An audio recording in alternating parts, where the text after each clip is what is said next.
Hi, it's me again with Corel Draw Tips and Tricks, Corel X8 and above. And I apologize if you don't have X8 or above. And I'm not 100% sure about X8. I've never had X8, but this is X7 or X.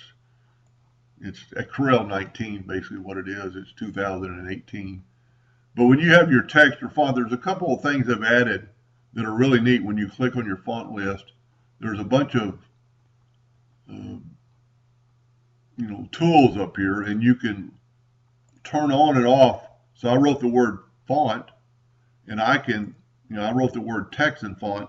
I can actually cursor down through my letters, and if I'm looking for a particular font or something close to that, it's a lot easier.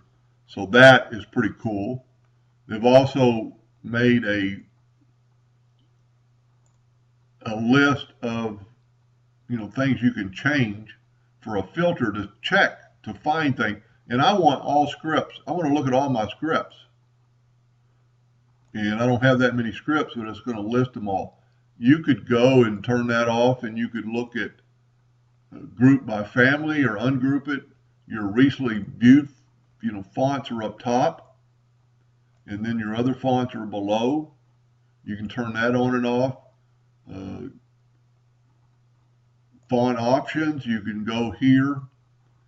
It'll actually open up the window, and you can change your most recently fonts to 10 or whatever you want. And so it's pretty cool, but you go right here to fonts, and you can open this up and turn that on or off. You can open up your list, and I just want to look for symbols. And go right here and uncheck script and turn it to symbols. And now here's all my symbols that I've used through that I've accumulated. Like if I want, these symbols or fish or, anything. I do a lot with flowers, so there's my flowers. So anyway, that's in Corel X8 and above. And if you do not have it and you're thinking about getting it, it's got some tools in it. This is 2018. It's got some tools in it that just, for a laser engraver especially, or can't be done without the smoothing tool and other things. All right.